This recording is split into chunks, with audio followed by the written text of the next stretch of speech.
Assalamualaikum warahmatullahi wabarakatuh. Nah, gimana kabarnya? Mudah-mudahan dalam keadaan baik dan sehat selalu. Nah, hari ini insya Allah kita akan membahas tentang ibadah dan bersyukur kepada Allah Subhanahu wa Ta'ala. Apa sih ibadah itu? Nah, ibadah adalah proses mendekatkan diri kepada Allah dengan melakukan segala yang diperintahkan dan meninggalkan segala larangannya. Itu ibadah. Lalu bersyukur itu apa? Nah, bersyukur dapat juga diartikan sebagai ungkapan terima kasih kepada orang yang telah berjasa kepada kita. Nah, bersyukur ini ada dua macam, bisa dilaksanakan kepada dapat ditujukan gitu. Yang pertama kepada Allah, yang kedua kepada manusia. Nah,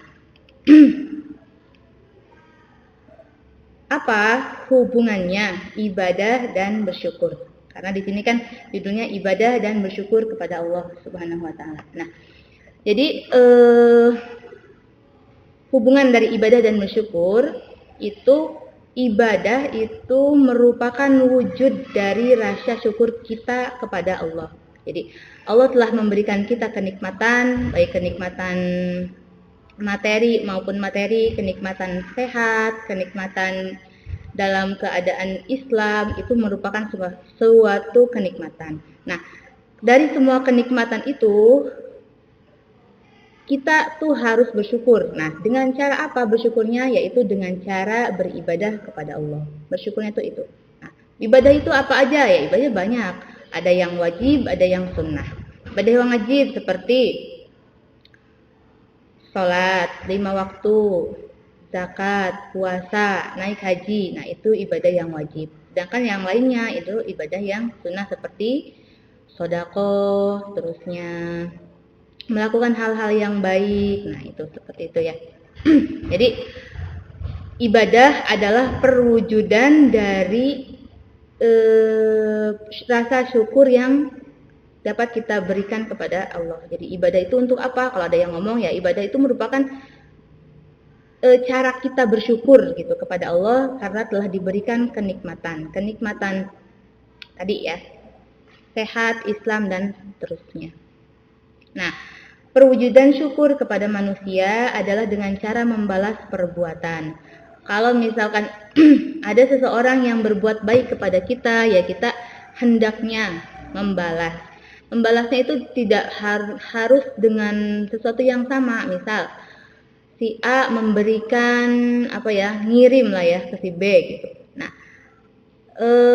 kita itu dapat membalasnya bukan hanya dengan harus ngirim lagi, enggak, tapi bisa juga dengan cara yang baik, ya diterima, penerimaannya itu dengan baik, ngomong yang baik dan seterusnya. Atau kalau misalkan lebih baik lagi ya kalau misalkan kita membalasnya gitu. Terus sedangkan bersyukur kepada Allah adalah perwujudannya tidak lain adalah dengan beribadah, yaitu melaksanakan perintah Allah dan menjauhi larangannya. Ini tadi ya, bahwa ibadah merupakan suatu perwujudan, suatu pembuktian bahwa kita bersyukur kepada Allah. Nah, jadi awas itu ya, sholatnya jangan sampai tertinggal, sholat 5 waktu. Karena kewajiban yang saat ini yang kita laksanakan yaitu sholat. Karena puasa kan belum bulan puasa, terusnya zakat juga belum saatnya kalian berzakat. Jadi satu-satunya kewajiban yang sekarang kita kerjakan menurut saya itu adalah sholat 5 waktu. Ya tentunya kebaikan-kebaikan lain juga harus kita lakukan. Tapi yang paling utama itu tadi, sholat. Jangan pernah tertinggal. Nah,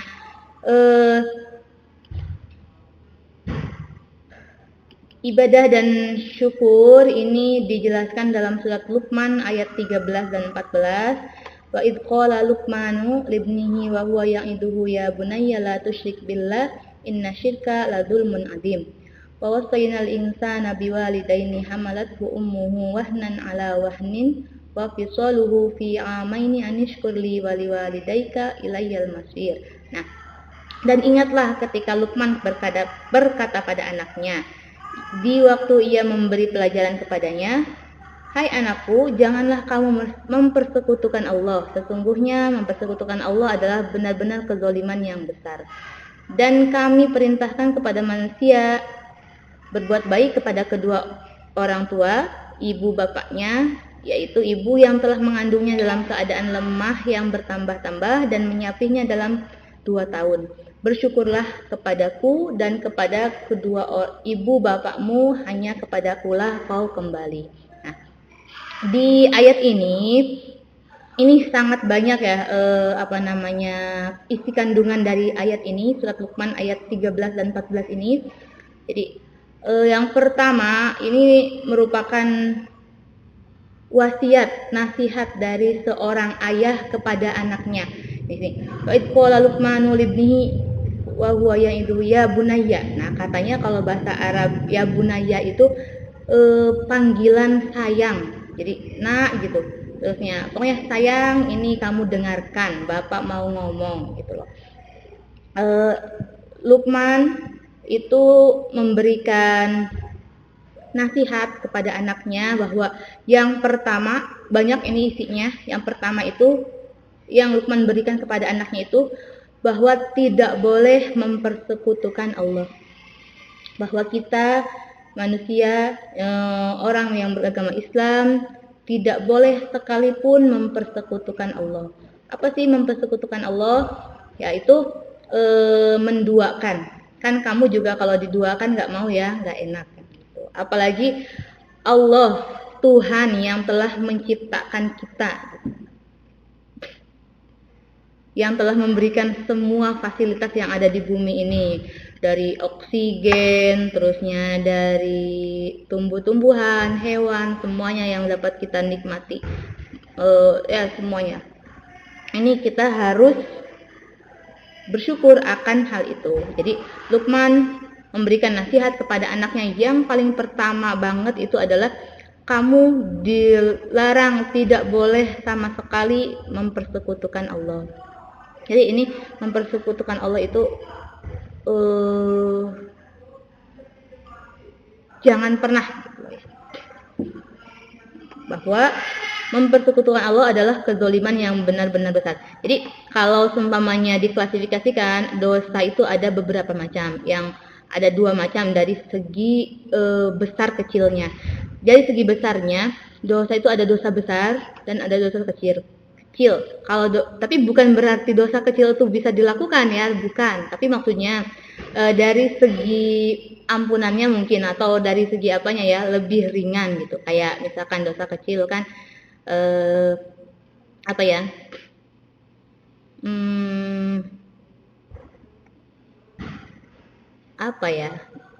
soalnya kalau dosa itu saya rasa ya semuanya nggak bagus gitu ya.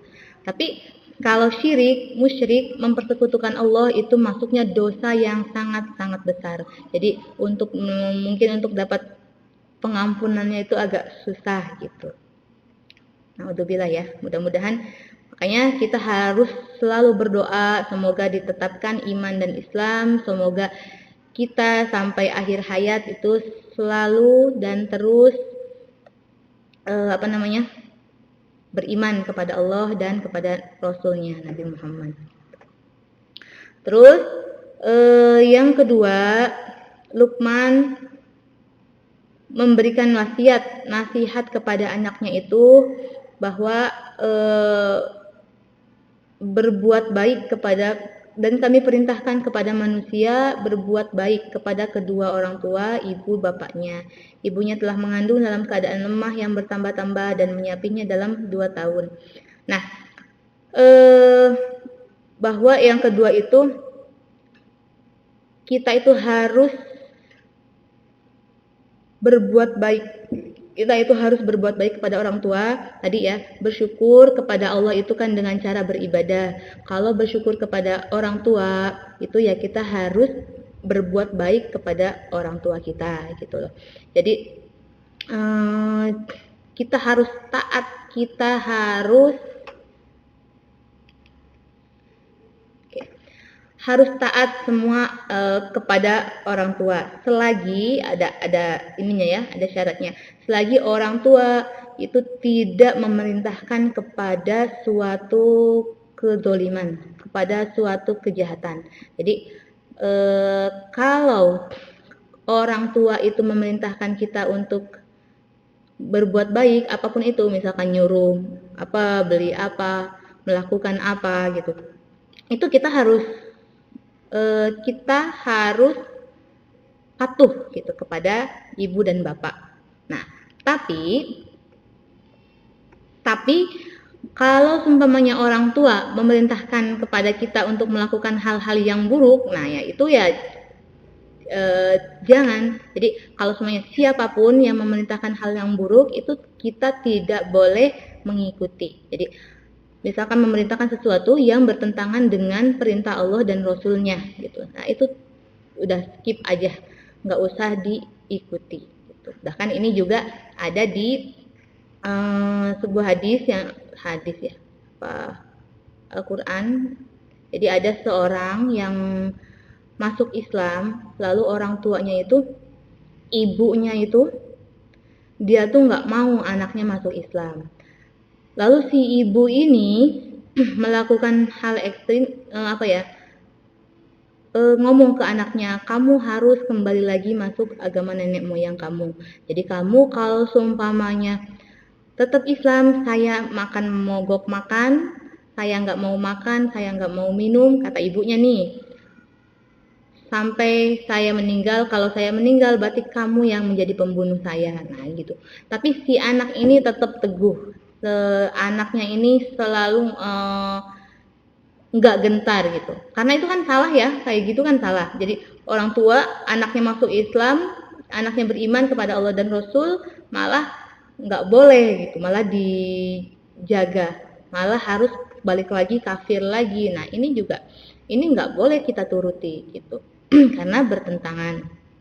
Nah akhirnya si ibu itu sehari nggak makan nggak minum, 2 hari semakin letih, semakin lemes.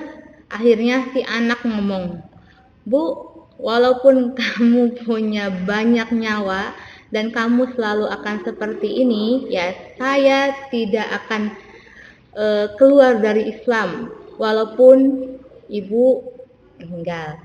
Nah ini melihat dari sini itu kita jelas bahwa kita harus mengikuti apa yang diperintahkan oleh kedua orang tua selagi perintahnya ini tidak bertentangan dengan Al-Quran dan Sunnah gitu ya. Apalagi misalkan perintahnya itu perintahnya itu benar gitu untuk melaksanakan kewajiban yang telah diperintahkan oleh Allah. Misalkan Jang, ayo sholat duhur, sholat maghrib, nah itu wajib itu. Walaupun orang tua kamu tidak memerintahkan, ya itu ya tetap harus kamu laksanakan. Gitu. Karena itu kewajiban semua manusia. Terus di ayat ini menunjukkan bahwa ibu telah mengandung dalam keadaan lemah yang bertambah-tambah dan menyapihnya dalam keadaan 2 tahun.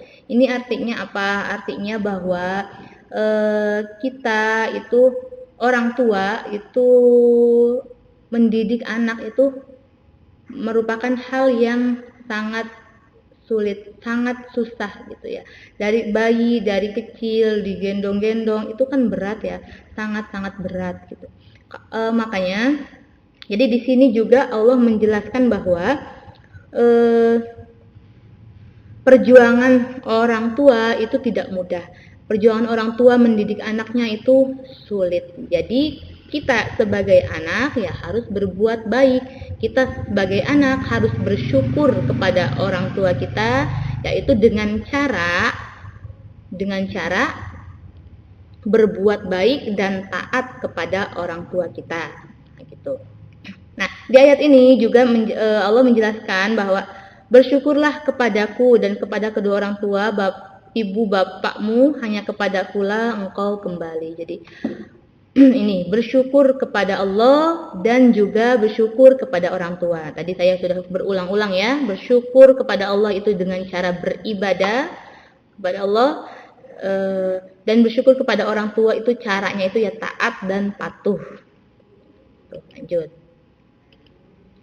Ini isi kandungan ayat ini sudah tadi kita jelaskan. Kewajiban yang pertama, kewajiban orang tua kepada anaknya adalah memberi nasihat dan didikan. Jadi nanti suatu saat setelah kamu lulus sekolah, kamu menikah, itu kewajiban, kalau punya anak, kewajiban kamu mendidik, kewajiban kamu terhadap anak itu adalah mendidiknya. Jadi kalau misalkan punya anak harus dididik dengan cara sebaik mungkin. Yang paling pertama kamu harus ajarkan yaitu tadi bahwa manusia itu dilarang mempersekutukan Allah dan harus berbuat baik kepada ibu, bapak dan seterusnya. Ini wajib. Artinya kalau wajib apa? Artinya kan kalau wajib, kalau kita melaksanakan dapat pahala, tapi kalau kita meninggalkan dosa. Jadi kalau misalkan ada anaknya itu luar biasa nakal, nggak baik gitu ya. Nah, kalau orang tuanya tidak mendidiknya, yaitu berarti orang tua yang dosa itu. Tapi kalau misalkan orang tua sudah benar-benar mendidik, udah benar-benar sampai balik, dididik dengan cara baik, tapi ternyata si anaknya ini tetap nakal, ya itu bisa bisa diartikan berarti kewajiban orang tua itu sudah terlaksanakan gitu. Walaupun akhirnya seperti itu, nggak masalah. Yang kedua, perintah untuk tidak mempersekutukan Allah, tidak menduakan atau apalagi mentigakan Allah. Allah itu hanya satu, esa yang maha satu, itu benar-benar satu, tidak bisa dibagi, tidak bisa terbagi. Enggak kayak misalkan manusia, kita ini kan satu, saya satu, tapi bisa nggak saya dibagi? Bisa, dipotong-potong, tangannya lah beda, badannya beda, kan seperti itu. Atau misalkan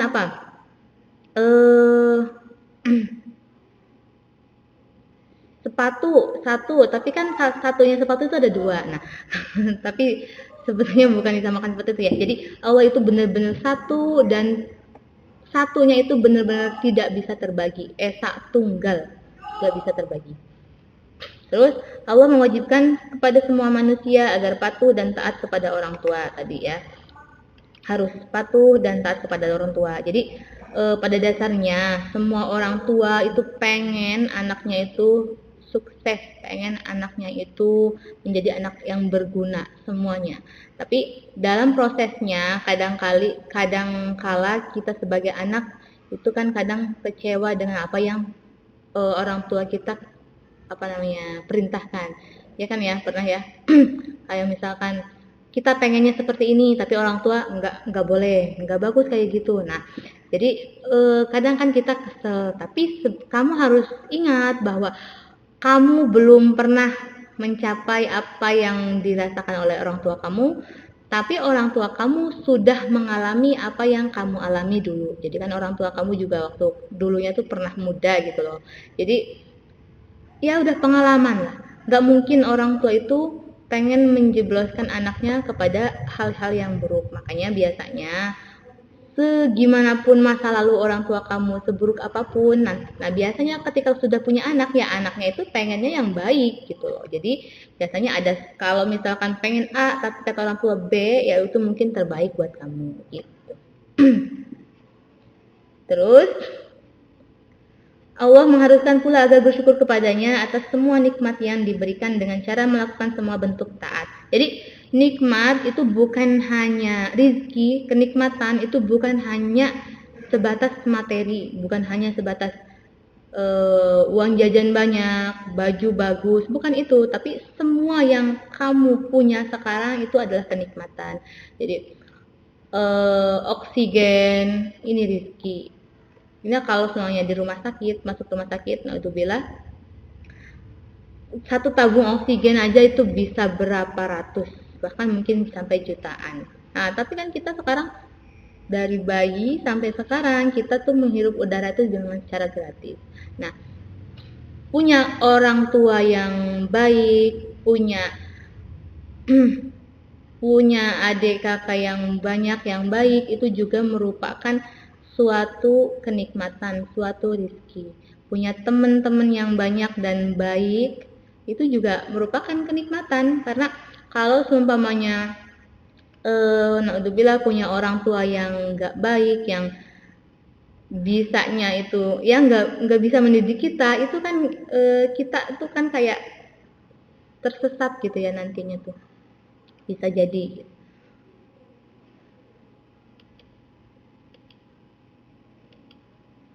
Ya jadi gitu. Jadi kenikmatan itu bukan hanya materi yang kamu terima, tapi semua yang sepertinya tidak pernah terpikirkan itu merupakan suatu kenikmatan. Bahkan punya mata, punya mulut, ini ya suatu kenikmatan sangat-sangat jelas, karena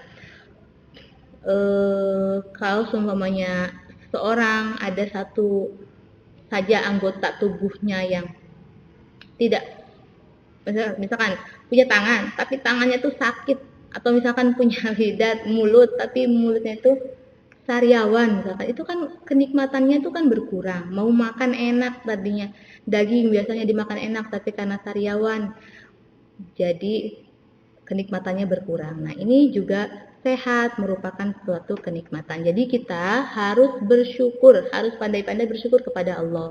Dengan cara apa? Dengan cara rajin beribadah kepadanya. Terus hendak pula berterima kasih kepada orang tua dengan cara melakukan kebaikan dan ketaatan. Ini sudah. Nah, selanjutnya hikmah beribadah dan bersyukur kepada Allah. Ada nggak hikmahnya kita bersyukur dan beribadah? Ya jelas ada.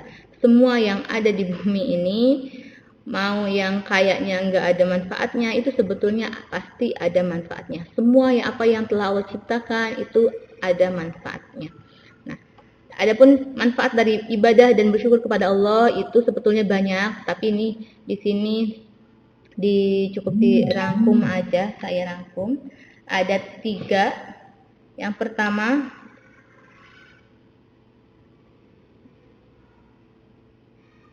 oh ya saya lupa.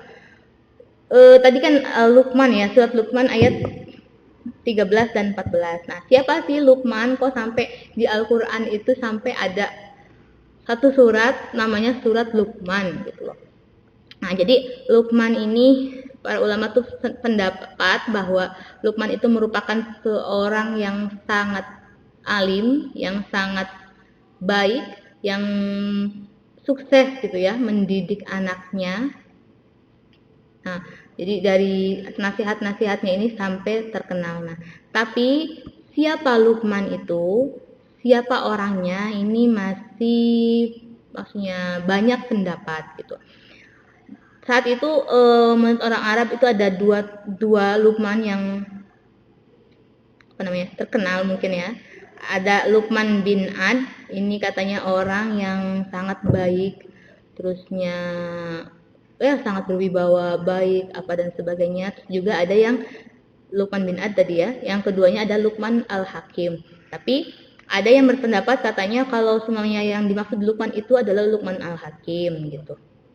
Tapi kenyataannya ya wallahu a'lam. Nah, balik lagi. Hikmah beribadah dan bersyukur kepada Allah.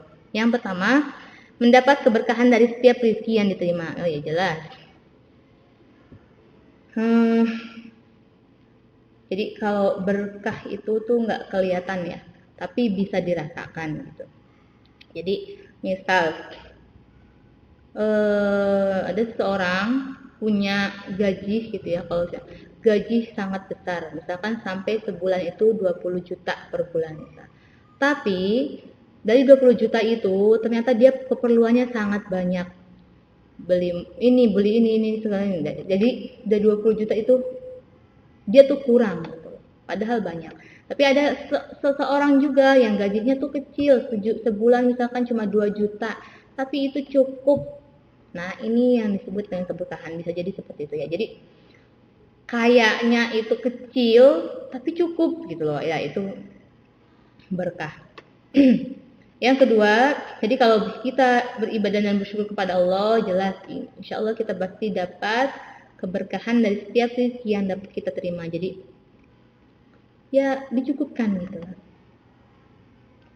Yang kedua, menemukan ketenangan batin dan kedamaian hati dalam menjalani semua aktivitas sehari-hari ya. Kalau kita bersyukur, kita menerima apa yang telah Allah berikan, itu pasti tidak bakal ada rasa kurang gitu. Alhamdulillah semuanya segini juga alhamdulillah. Nah, seperti itu. Karena kalau melihat segi materi, kekayaan, kita tuh harus melihatnya yang di bawah kita. Wajib itu harus, karena kalau yang melihat seatasnya, kamu punya motor satu misalkan atau punya HP Oppo F11 misalkan sekarang. Kamu tuh kalau kayak gitu tuh harus melihat temen kamu yang lebih di bawah lagi. Lihat orang lain yang di bawah lagi. Oh, si itu mah nggak punya HP acan. Nah, dari situ kamu bisa bersyukur. Kalau seumpamanya lihatnya yang lebih atas, wah si anu mah HP-nya lebih bagus misalkan. Wah, ini nantinya kamu bakal selalu kurang sehingga tidak bersyukur. Jadi kalau seperti itu nantinya kurang. Kalau semakin kurang kan nantinya susah ya. Makin kurang, hatinya nggak damai, nggak tenang, pengennya ngejar-ngejar itu yang terus-terusan yang paling tinggi. Nah itu kalau segi materi. Mau apapun, mau rumah, motor, kendaraan, terusnya ya semuanya. Semua materi itu kamu melihatnya harus di bawah kamu. Tapi kalau dari segi ibadah, amal itu kamu harus melihat yang lebih tinggi. Karena kalau semuanya kebalik nanti repot. Kalau ibadah pengennya sedikit, si anu juga komo, sholatnya nggak acan misalkan. Kayak gitu repot. Kalau semua yang melihat materi, waduh si anu mah mobilnya udah bagus lagi, HP-nya udah ganti lagi ya. Ini nantinya susah untuk bersyukurnya. Nanti yang ada adalah ketidaktenangan dalam kehidupan kita. Kan nggak tenang nantinya tuh, nggak bersyukur. Kalau bersyukur itu apa yang kamu punya, alhamdulillah, itu nantinya adem gitu, tenang hatinya itu. Ini perlu banget kamu lakukan, apalagi nanti kamu ketika sudah selesai sekolah, sudah mau merumah tangga, ini sesuatu yang harus menjadi dasar dalam kehidupan kamu nanti. Bersyukur itu harus. Karena kalau seumpamanya tadi melihat yang lebih tinggi lagi dan seterusnya, itu nanti kamu tidak tenang, gelisah, dan nantinya bawaannya ini yang nggak bagus nanti untuk kehidupannya. Terus yang ketiga, terhindar dari siksa neraka, ya jelas lah ya. Karena kalau semuanya beribadah itu ya insya Allah bakal terhindar dari siksa neraka gitu. Terus ini sikap dan perilaku mulia beribadah dan bersyukur kepada Allah. Yang pertama bersikap qanaah, yaitu menerima semua jenis kenikmatan yang dianugerahkan Allah tadi. Kalau kita menerima, bersyukur, itu yang ada nanti kita itu kehidupannya itu mudah dalam semua kehidupan. Jadi nggak ruwet gitu loh, nggak ya tenang lah hidupnya. Terus berusaha mengesahkan Allah dan tidak menyekutukannya dengan suatu apapun. Mengesahkan Allah itu ya, jadi mengesahkan Allah itu kalau menurut saya ya untuk kehidupan kita nih masih ada beberapa hal yang itu sepertinya tidak perbuatan syirik, tapi pada dasarnya itu suatu kemusyrikan gitu. Kayak misalkan kalau mau hajat itu ya harus ada sesajen yang segitu banyaknya gitu. Nah itu nggak bagus, itu nggak baik. Karena apa? Karena itu merupakan suatu bentuk kemusyrikan gitu, suatu bentuk syirik, menyekutukan Allah. Karena kita tuh seperti tidak percaya gitu dengan apa yang telah Allah berikan. Masa percaya sama hal-hal yang katanya goib itu. Itu ingat ya. Terus berusaha mentaati Allah dalam segala keadaan dan menjauhi larangannya sebagai bentuk syukur kepada Allah.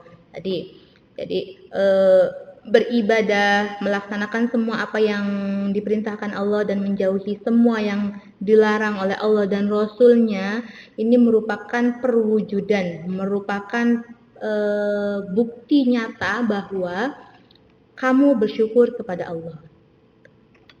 Jadi itu buktinya. Kan kalau semuanya kamu kalau misalkan ada yang ngomong, Neng, aku sayang sama kamu, aku suka sama kamu, itu kan kamu pasti yang jawabnya apa buktinya, kan gitu. Nah, ini Allah juga perlu bukti dalam keseriusan kamu beribadah kepada Allah. Itu buktinya apa? Kamu tuh iman, katanya iman kepada Allah dan Rasulnya, ya udah buktikan. Nah, buktinya apa? Buktinya itu dengan cara beribadah kepada Allah gitu. Terus berbakti kepada orang tua sebagai bentuk terima kasih kepada mereka. Nah, juga berbakti kepada orang tua merupakan perwujudan syukur kita kepada orang tua. Jadi sebagai bentuk terima kasih kita kepada orang tua, walaupun sebanyak apapun kita memberikan materi kepada orang tua, itu tidak bakal cukup, tidak bakal sepadan dengan apa yang telah orang tua berikan kepada kita. Ya, saya rasa ini nanti kamu bakal paham ketika sudah menjadi orang tua gitu.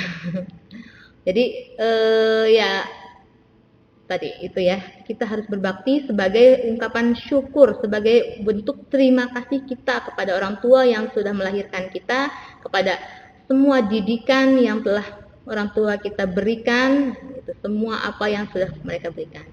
Lalu yang terakhir, memperbanyak amal sholih dan perbuatan yang bermanfaat bagi sesama sebagai bentuk dari ungkapan syukur kepada Allah. Tadi ya, bersyukur, ibadah merupakan bukti nyata bahwa kita itu bersyukur kepada Allah. Sedangkan bukti nyata bahwa kita itu berbakti kepada kedua orang tua yaitu dengan cara berterima kasih dan taat patuh kepada kedua orang tua. Selagi perintah yang orang tua kita berikan tidak bertentangan dengan perintah dan larangannya Allah dan Rasulnya, gitu ya.